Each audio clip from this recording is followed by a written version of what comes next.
Happy Monday. Happy first Monday in June. Can you believe it? Can you believe it's June already? How did this happen? I don't know. Months just keep flying by. I feel like I just said that it was Rumi's 6-month birthday, and that was a month ago already. Tomorrow he's going to be 7 months, so months are just turning into months for sure, probably for all of us. So hello, everybody. It's the old favorites here today.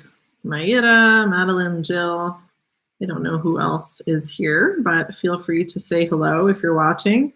And if I don't already know, or if you just want to share because maybe not everybody knows where you're from, that's always fun, just to imagine us all sitting in our virtual locations, or real locations virtually, I should say. Oh, Felicia, hello. Sorry, I'm like super thirsty today, for real. I don't know what's going on, except I did not sleep well, which some of you are aware of. Rumi is just like being a crazy thing. So it was a terrible night, actually, and I woke up with a headache, and that sucks, but oh well. Just trying to drink more water and flush it out and, you know, do the things. Cool. It's nice to have new people, Ashley. So glad you're here. Yeah, this has been a pretty solid event for the last, I don't know, 4 or 5 months, which is really cool. Thanks to all of you for putting it into your calendars and showing up pretty regularly. There's plenty of replays to catch on our YouTube channel here if you're interested. I usually try to go back to the video and just, you know, say what it's about. That way people can kind of pick and choose if they'd like to. And anything goes here on Mondays. I'm here from, well, noon my time to about probably 1:45. So 35, 40 minutes, sometimes 50 minutes on whatever comes up. Sometimes I just blab. Sometimes people have comments and questions that get us going. Last week, it was all about labor pain, kind of unexpectedly, which was fun. So I never know.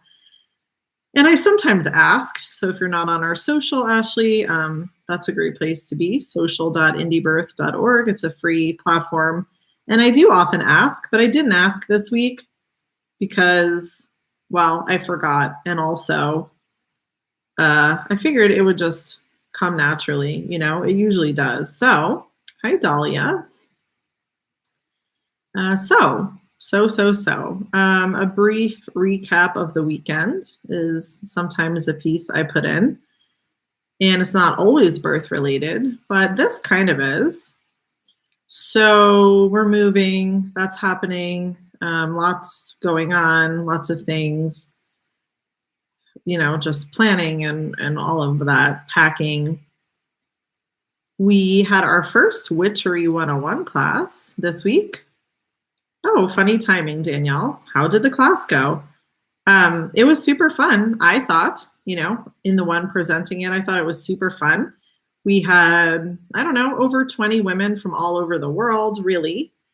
And we practiced some energetic exercises together. We did some guided meditations, and I think covered a whole lot more. I don't know what is up with this internet today. It's seems like it's cutting out.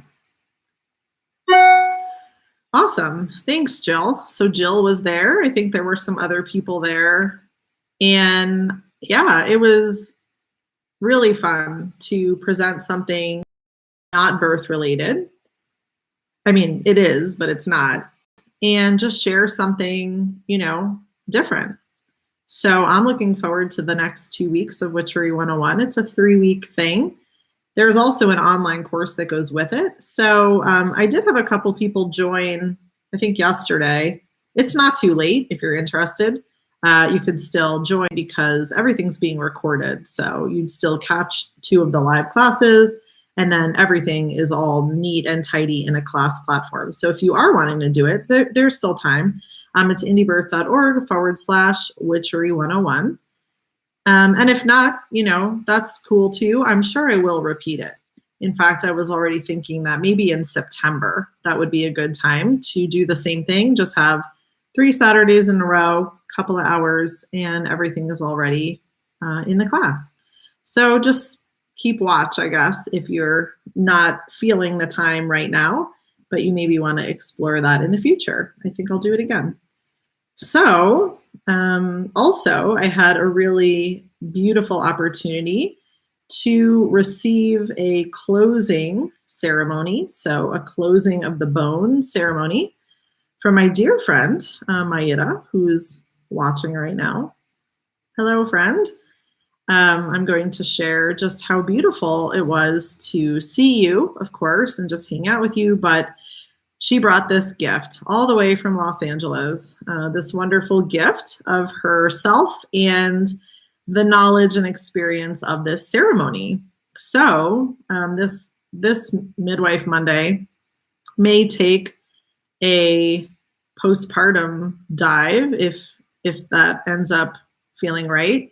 But the closing of the bones is indeed a postpartum tradition and ceremony across many cultures and many places. And really at the deepest level, and this is what I really wanted to share, it's just women taking care of women.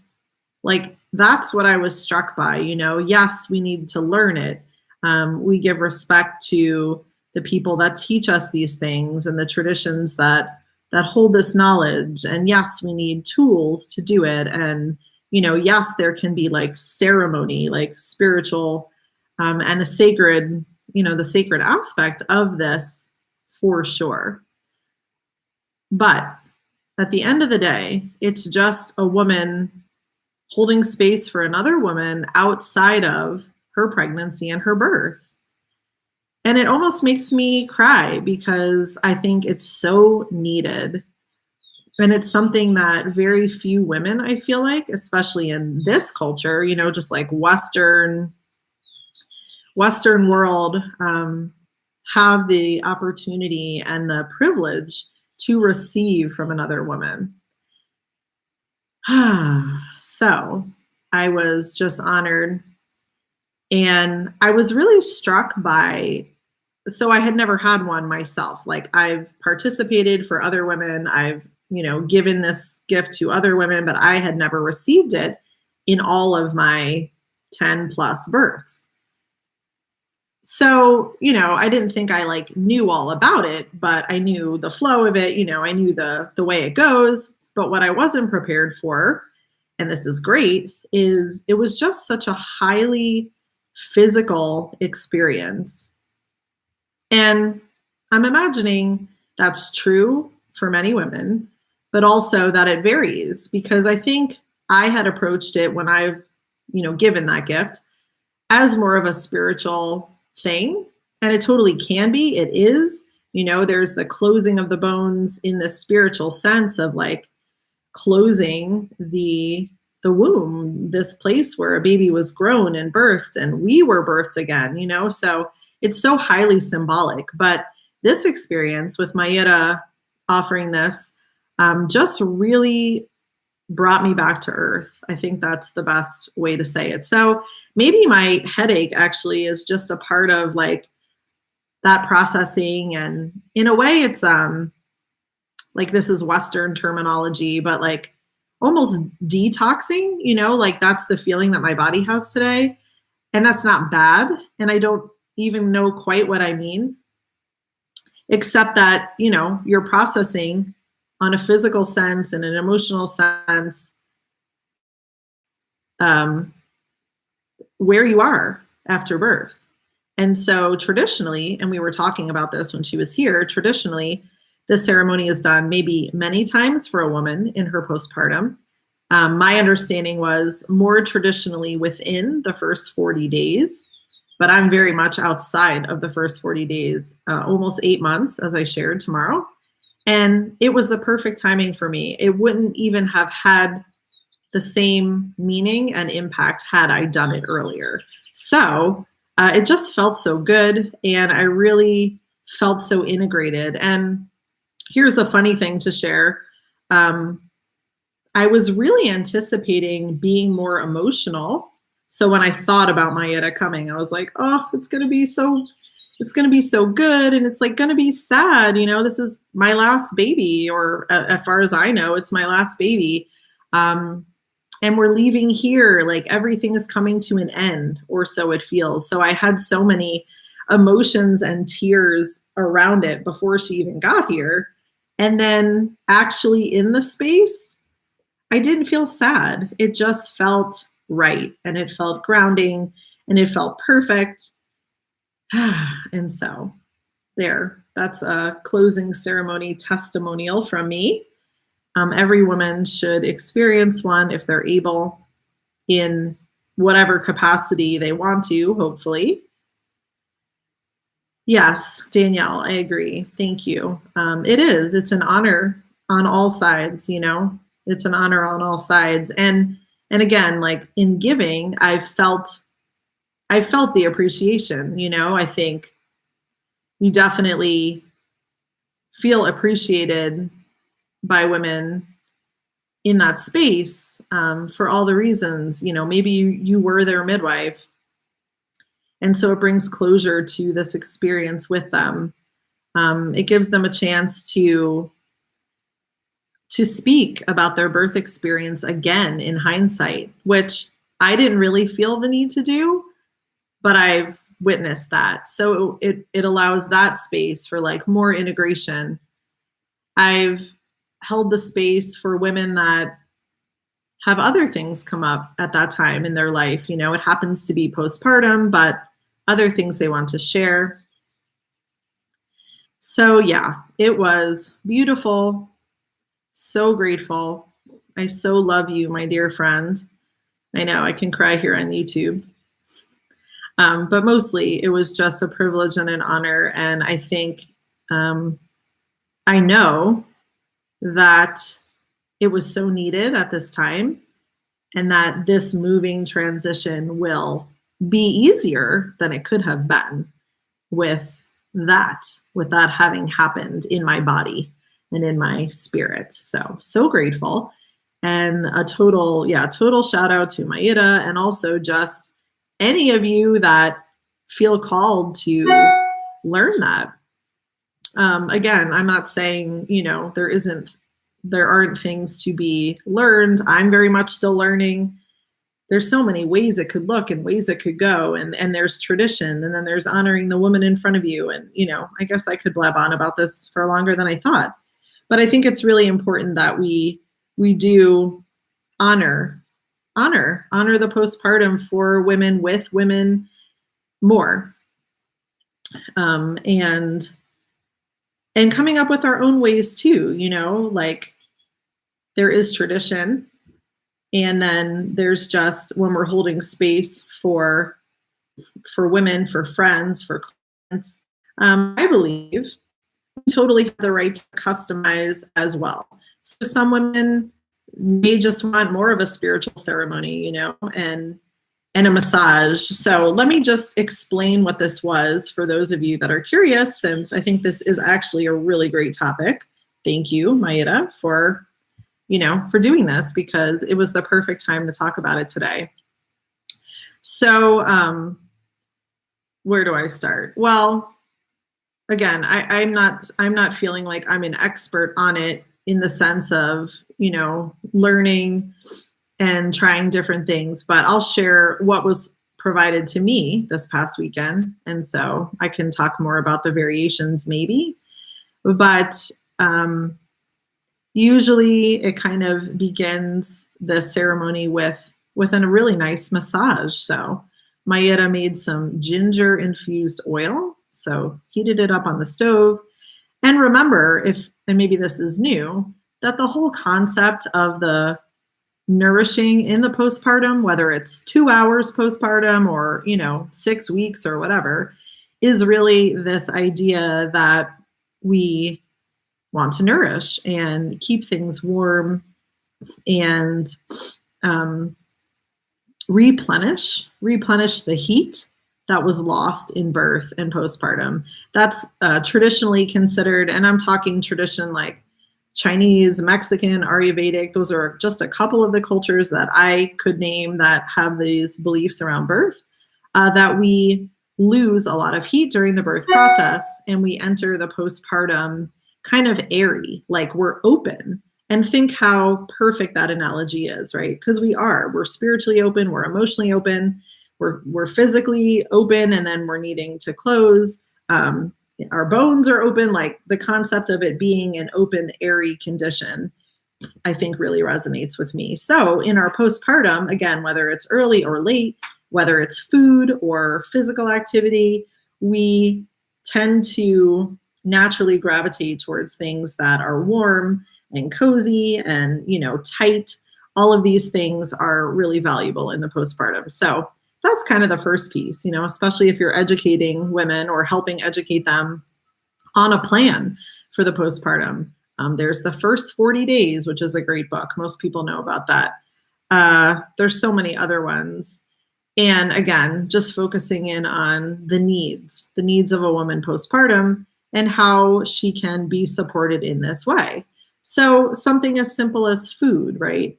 If we follow those principles, and really if we follow our bodies for most women, then we're going to gravitate towards soups and stews and, porridges and things that our bodies don't have to work really hard to digest. So ease of digestion is a huge principle of a nourishing postpartum. And man, I wish I had known that many births ago, because maybe I really was disconnected from my instinct. Choosing foods is a great example, like eating cold salads or cold drinks. You don't want to tell anyone that's wrong or bad, but just explaining that that is not nourishing to a postpartum system. And they can still choose if they want to. But most women don't have this information. And I will tell you from my own experience that when I finally committed to really doing all this, the food, the warmth, I took it pretty far, and I only did like the rice porridge for the first 3 days. Like I followed a more strict protocol than I had in the past. It was so much easier on my digestion, on Rumi's. Rumi he really never like cried or had colic or any kind of gas or upset. And that was really in contrast to so many of my other babies when I didn't.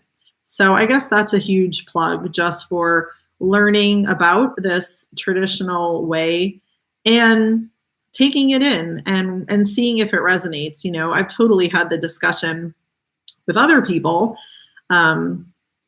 that we don't live traditionally, we don't. And so, is it always appropriate for ourselves, for our bodies to kind of extract, this part of someone's tradition and utilize it?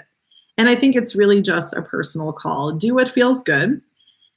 And I know for me, I did follow the diet pretty religiously because I felt good. But then at I don't remember, maybe a week or 10 days postpartum, I didn't feel good anymore. So I did not do 40 days of this diet. I just started to feel really spacey and weird. And good thing Margo was there, because she was like, maybe, just maybe, maybe you need something else, or maybe you need more, maybe you need more than you're eating. You're just kind of eating broths and rice. Like maybe that's not doing it for you anymore. So that's my individual experience. I would just say the information's great. Take it in, make the plans that feel resonant. And then you really do have to listen to your body.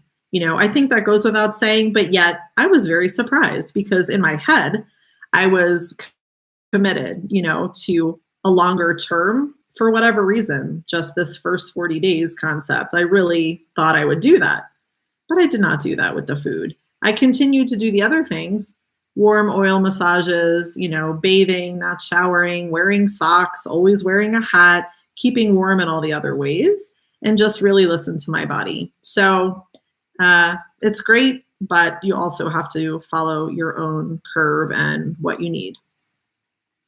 Yeah, so many good comments. Okay, so back to the closing of the bones ceremony.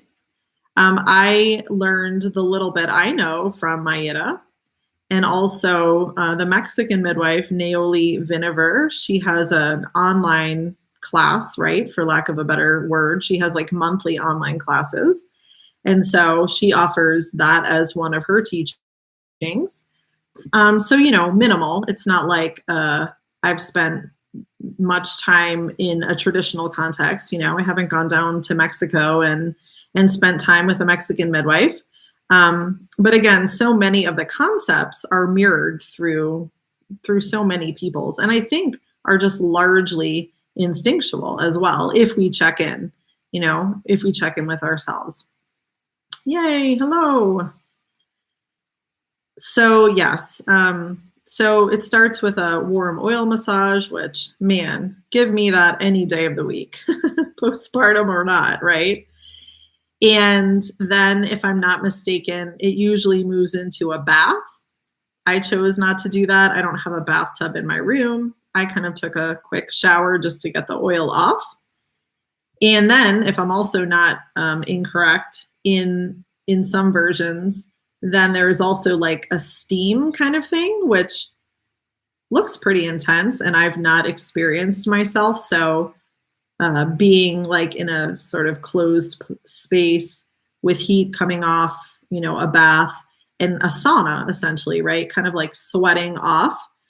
And it is cool when you think about the metaphors that this is also communicating about the experience of being postpartum for many of us, which is getting off, steaming off, burning off, whatever, the residual birth stuff. So we are left with energy from birth that may or may not still be serving us. In some case, it may be trauma. I don't feel that way, but I think that is a common thing. And so a lot of these techniques, again, if I'm not incorrect, stand to help remove that excess energy from the system and pave the way forward, whatever it is, for just life, maybe for another baby at some point. Maybe that's the end of childbearing. There's so many next steps for people. So I skipped that part. And then it moves into the actual closing of the bones with rebozos or, scarves or whatever. So Mayra had a bunch of them. When I've done it, I only have one or two. So you kind of go down the body. And again, I could stand to be corrected here. So get your own education for sure. But I believe there are like 7 points that we're looking to close with this symbolically, and also just literally physically, provide pressure there. And so going down the body and doing that feels amazing. Obviously, when we get to where the uterus is, hugely symbolic, hugely literal, all of the things. And you could really take it as far as you wanted in that sense. Like the ones that I've helped do with people, it's just kind of whatever has come to mind for me, for them as I'm doing it, like talking about each part of their body and how well it served them during their pregnancy and birth experiences, how strong and beautiful each part of them is, and just giving praise, giving thanks, being grateful with the woman for the amazing job her body has done. Pregnancy and birth are just so fantastic. So it's really an honoring on every level of the pure physical form and the spiritual form that brought the baby here. So I think that's a pretty good synopsis, but there's always more to learn, of course. and so many more people, that know more than I do, that have practiced it more than I do, that really like that's their bread and butter, to be a postpartum doula, to be a postpartum whatever support. But I guess just ending with the same thought I began with, which is it's really just community, and that is something that feels really just special. I guess the whole thing was special, but back in the old days, right? We can all imagine the old days in a village somewhere that we were a part of, that this also was just commonplace. That women, just like women know how to sit together in a tent when they're bleeding, women know how to sit when a woman is birthing, and then just commonplace, just normal. This is what you do. When a woman has a baby, you bring her food and you perform this ceremony for her and for your community, because stronger women equals a stronger community, stronger mothers. And it really is individual, but it's also this greater concept of support and supporting the bigger group, the bigger vision. So I really love that. And I really, really felt that. And again, just so grateful to you, Maida, to, all the traditions and the teachers and the ancestors that have come before us and that continue to make this known to us as a way of healing and as a way of processing. It's really, really just so integral, so integral. So when we think we've forgotten, the wisdom of the past and the wisdom of what our bodies know, it's things like this that bring us back, that we're on the right path. It's just continuing on doing these things for others and learning and just kind of preaching it, like this, like getting out there and talking to your community about what having a baby means and what it means after that's over, and preparing the whole family. So my family, of course, was super supportive. We left all the kids and the two dads alone for a couple of hours, and Rumi even, he was fine.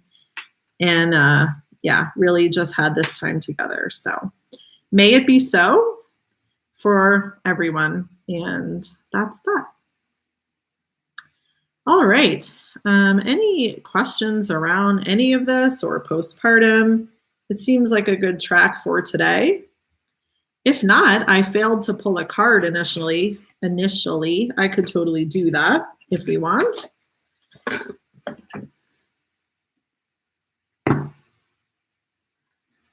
Yeah, feel free to comment. I'm going to leave Jason a quick message here. I forgot something at home, if I can.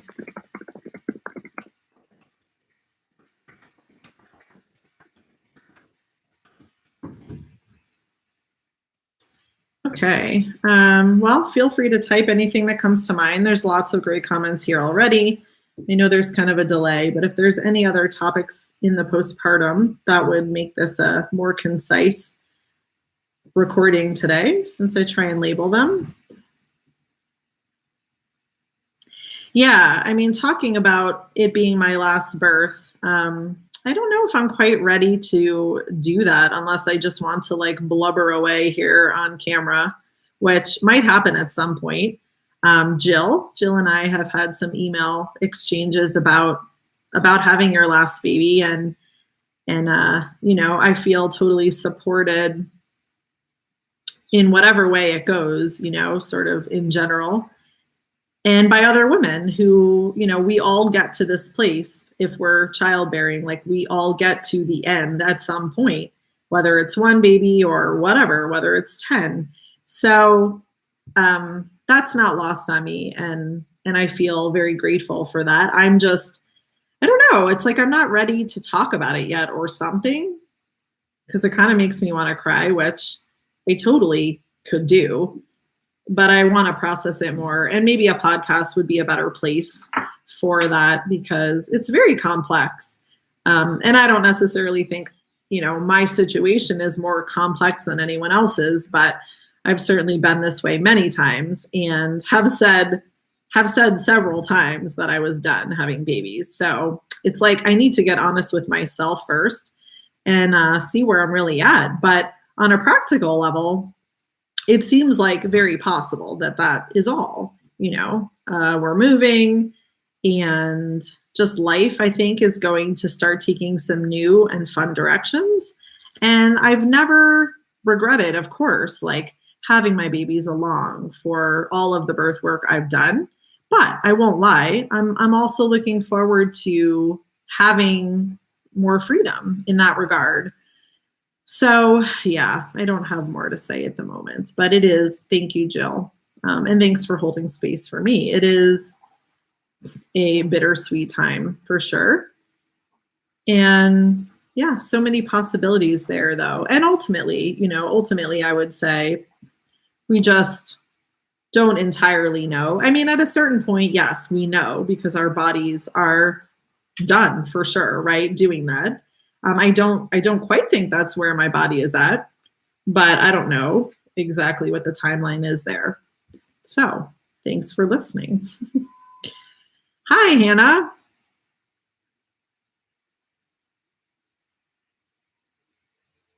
Cool. Brandy, I have not ever been a part of a circumcision ceremony. So I don't typically work with people who want to circumcise their babies, but I certainly have had families do it, over all of these years for sure. And it's not for me, and I have lots of reasons why. And ultimately, I see it as a more violent event for sure. I think the biggest issue for me with a topic like that is the lack of consent with someone else's body.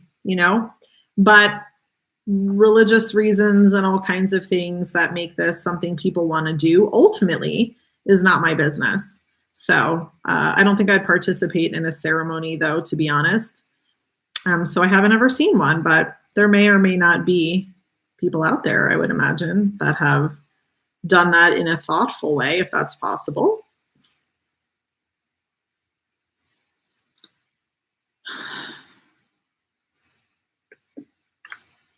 Okay, I think I am gonna do a quick card just because, I don't know, we got time.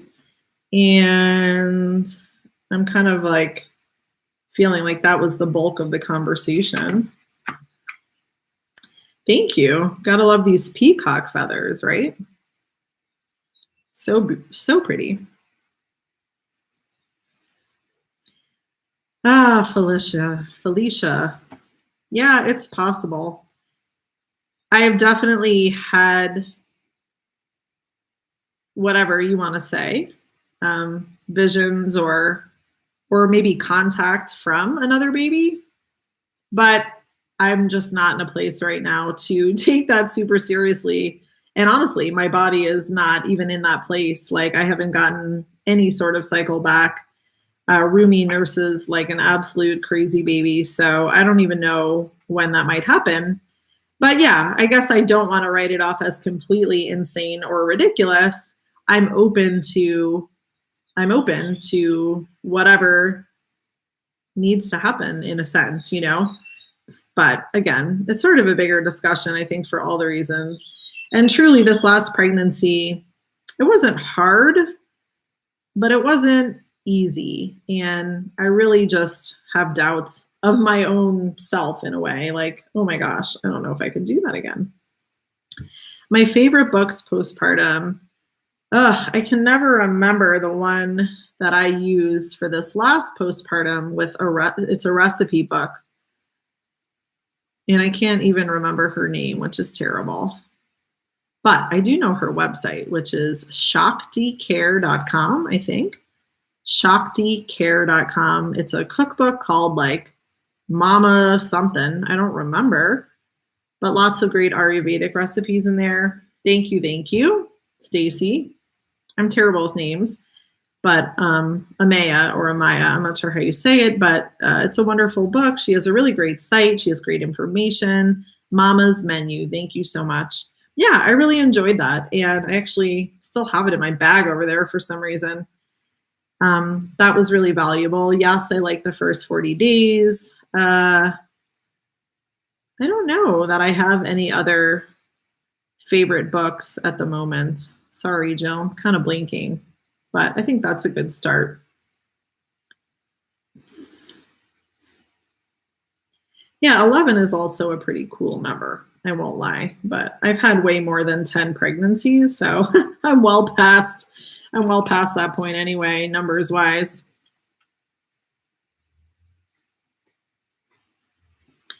Yeah, it is a great book. And I think I'm on her mailing list still. And I like her information. I think she's, she was trained, I think, by Sacred Window. Stacy, you would probably know, but she's an Ayurvedic doula. Stacy also has great, great information and supports people that way. So there's definitely people like closer, in our indie birth community that I would reach out to for info. But as far as books, it's great. It's a great recipe book. And I think it's like the right after birth rice porridge for a couple of days. I made for a couple of women in their postpartum as my own clients, and they really, really loved it. So I was super excited to try it because I just didn't know. Like, I'm not a big rice pudding eater on a normal day, so I didn't know how my body would react. But I feel like it was true for me that combination of spices, a lot of sugar actually felt great. So yeah, I would totally give it a try. Well, maybe it's not a card picking day. It seems like there's other questions too. It's just not a card picking day. I don't know. Mayeda and I exhausted card picking perhaps over the weekend. So we'll resume that next week. Ideas on CBD to prevent anxiety. Well, my main suggestion whenever someone poses a question like that, and by like that, I mean like, what do you think about blah, this herb, this procedure, this technology, this food, is just putting it back on people, honestly. So I don't know if you're asking for yourself, Ariella, but as a midwife, I do try my best to avoid recommendations and prescriptions and even my own biases. I think there's definitely great information out there. I don't think CBD poses any sort of problem, that I'm aware of. It's pretty gentle actually, and pretty easy to use, and pets and all kinds of creatures can benefit from that for sure. But ultimately, making your own choices. And in the vein of Susan Weed, who's a great herbalist, in her teachings, she talks about the 6 steps of healing. And I actually do have that on a podcast, one of my podcasts called The 6 Steps of Healing for Birth, I believe.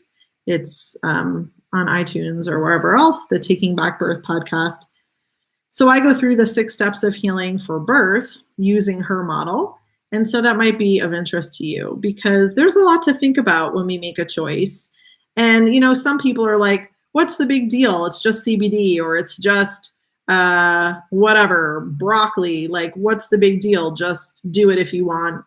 But I think from a more conscious perspective, we have many opportunities when we're presented with a choice to just dig a little deeper.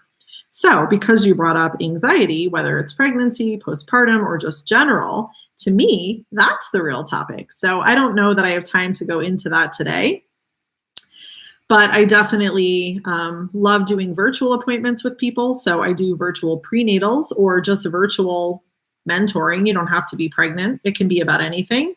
And those are the kind of things that if we have an hour to dive into together, usually I've gotten feedback that's usually really helpful, because anxiety is a huge topic, and it's so easy. And I'm not saying you're saying this, Ariella, like in our culture, it's so easy to be like, what can I do for that? Rather than investigating ourselves more deeply and really trying to find out where these feelings are coming from. That way, we have the best approach to dealing with ourselves. And, CBD might be a tool that you figure out works really well for you. So that's my sermon on that. And if people are interested in virtual prenatals or virtual mentoring, just go to our site, indiebirth.org/, or actually, I don't even know the address, but indiebirth.org. And then at the top, it says virtual prenatals. You can sign up for one.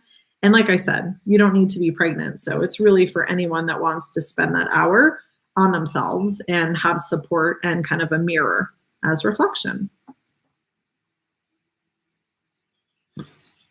Yeah, those are great recommendations, Stacey.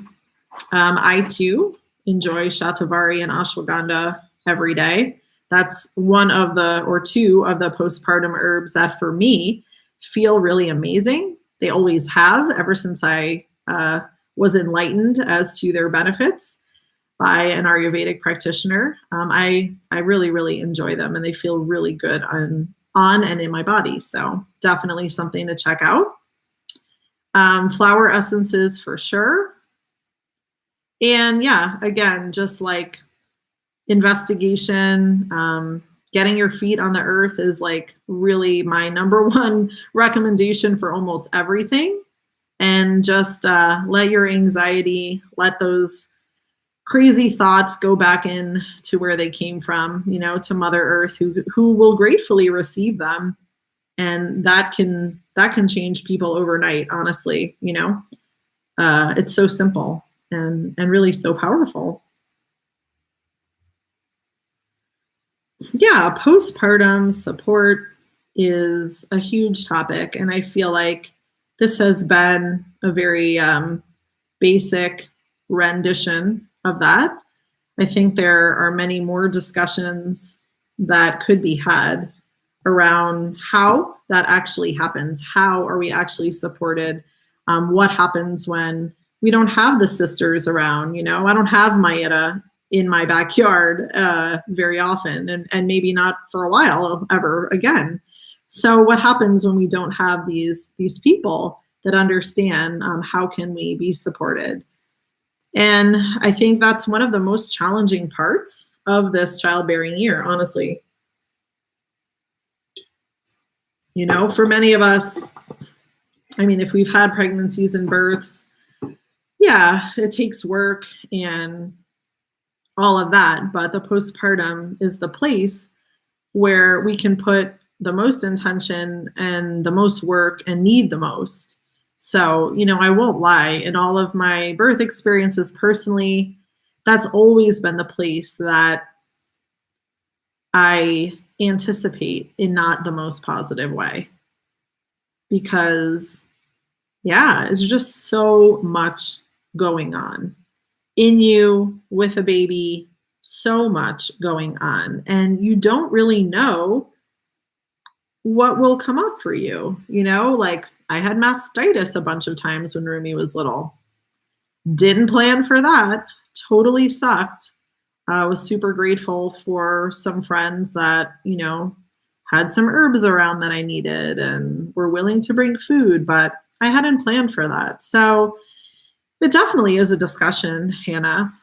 But I think one that if you really, you know, feel another baby in your future or multiple babies, it definitely, I feel like, shouldn't be a deterrent in a way, because I think the help can be had, even if you get a doula or, you know, fly in someone to help you. And that might sound ridiculous, but people do it. My own sister did it many years ago for a variety of reasons. I think it was her sixth baby, or maybe, I don't know, fifth or sixth baby. So, you know, there's more creative solutions and ways to plan for it, I think. Yes, first postpartums, if you're listening and you've never had a baby, or, you know, you have had one and you've had that postpartum, you just don't know what you don't know. That's the bottom line, you know, it's like birth all over again. But again, on the positive side, I think there is lots of planning. And let's see, Build Your Nest is a workbook that I like by Kestrel Gates. I think it's over here on the shelf. And I usually either let my clients borrow that, or sometimes I buy a bunch and give them away. And it's just a workbook that really gets people thinking about the areas of concern, because if you don't know the areas, how can you possibly plan for them. So we have like the financial area, like how are bills going to get paid if people are not working, right? We have like who's going to take care of the other kids or maybe the dogs or the pets. We have that. Just pure housekeeping. So I really do like that book. It just gets the wheels turning and has it very organized for people to start, tackling through their pregnancies, each piece that feels relevant for them. Because I agree, truly, the last thing you'd want a woman to do is to do, no planning. And I see that a lot too, for a variety of reasons. Not so much in my clients because, I'm supporting them and they have 13 moons and all of that, but like people that are having free births, sometimes that's a piece they completely miss because they're so focused on the birth. And then the baby's here and it's rough. Breastfeeding is rough. Just self-care is rough. Relationships become rough. So I think we're all on the same page here. There's so much planning that can be done. There's a lot of planning that can't be done, truthfully. So I'm not saying we can, but there's logistical things. And also just asking ourselves some good questions, I think, going into mothering, whether it's our first baby or our 10th baby, just trying to put ourselves there in a way, like, what does mother look like for me right now? What may it look like with this baby, with the siblings? Who am I going to be, when birth makes us rebirth ourselves? There's a lot of uncertainty with what that person will look like, and rightfully so, because we don't really get that beforehand.